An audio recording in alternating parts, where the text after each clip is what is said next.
Hello everyone. Welcome to JamJac channel. For today's episode, let us take a review about this mobile suit, which is the Gundam Deathscythe. Before we begin, make sure to smash that like button, and if you are new to my channel, please subscribe and click the notification bell for more interesting videos like this. Let's get started. The XXXG-01D Gundam Deathscythe, aka Deathscythe or Gundam Zero-Two, is the second of 5 Gundams sent to Earth from the Space Colonies in Mobile Suit Gundam Wing. It was piloted by Duo Maxwell. History. The Gundam Deathscythe was designed and constructed by the Professor G at a secret facility somewhere in the L2 colony cluster. One of the many who worked on the Gundam was Duo Maxwell, an orphan boy who would later go on to pilot the suit. Once Duo heard about the details of Operation Meteor, however, he became determined to destroy the suit. He was foiled in his attempts by Professor G, who refused to let him destroy such a work of art. Instead, the professor let him steal the suit and leave for Earth. Duo would use the Deathscythe to destroy only Oz and United Earth Sphere Alliance facilities. Not long after the Gundam pilots returned to space, Duo and his Deathscythe battled several OZ-12SMS Taurus mobile dolls. With Duo underestimating the combat capability of the mobile dolls, and the Deathscythe being unsuitable for space combat as it was designed for ground warfare, he and his Gundam were no match for the enemy forces and were both captured. Oz then used the damaged Deathscythe as a target in a training mission, where Troa Barden, who was disguising as an Oz mobile suit pilot, destroyed the Gundam with very little hesitation using a beam cannon. The wrecked Deathscythe was later rebuilt and upgraded by the 5 Gundam scientists into the XXXG-01D Gundam Deathscythe Hell. Technology and combat characteristics. The Gundam Deathscythe was the masterpiece of Professor G. It has outstanding stealth capabilities, with a pair of hyper jammers mounted on its backpack that prevented the Gundam from showing up on radar or visual sensors, rendering it invisible to most electronics.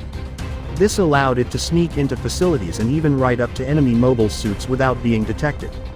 With the highest speed amongst the original 5 Gundams, the Gundam Deathscythe's battle style revolves around approaching the enemy rapidly, striking and then retreating. The Deathscythe's primary weapon was its namesake beam scythe. The power and reach of the scythe enabled it to destroy most single, and sometimes multiple, targets in one sweep.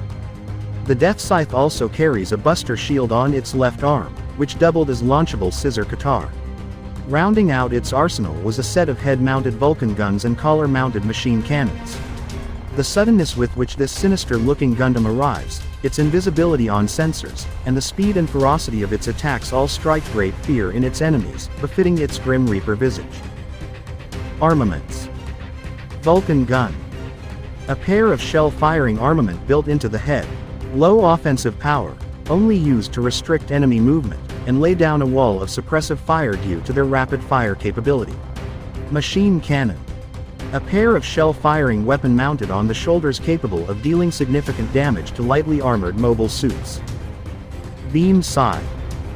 A powerful close combat beam weapon that can cleave through any armor and is even capable of operating underwater. The heat and powerful magnetic field it produces can begin to disintegrate the target even as the beam blade approaches. A piston at the rear of the scythe's head is capable of pivoting the beam emitter up to 90 degrees, and the beam emitted can take on other shape beside that of a scythe blade. Also, the beam scythe is stored in retracted form on the suit's rear skirt. Buster shield. In addition to its defensive capabilities, the buster shield can be used as a close-range weapon. A beam blade can be emitted from the buster shield after the physical blades at the front split apart. The shield itself can even be launched towards its target thanks to the thruster on its rear. Cannon. A long-barreled, shell-firing cannon used only once by the Deathscythe.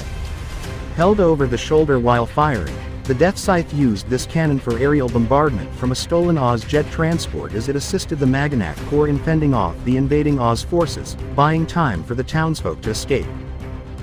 Special equipment and features. Hyper jammer. The nozzles protruding from the backpack scatter jamming particles which scramble the enemy's radar and cameras. Gundam Deathscythe itself is not affected by the jamming particles. Self-destruct system. The Gundam Deathscythe was built to self-destruct should the pilot choose to. A remote detonator is placed within the cockpit, and if a dire situation arrives, the pilot can destroy the mobile suit. The system was designed to overload its power systems and has enough explosive power to destroy several city blocks.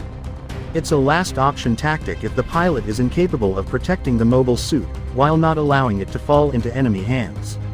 It also can be used as one large explosive device to eradicate large targets.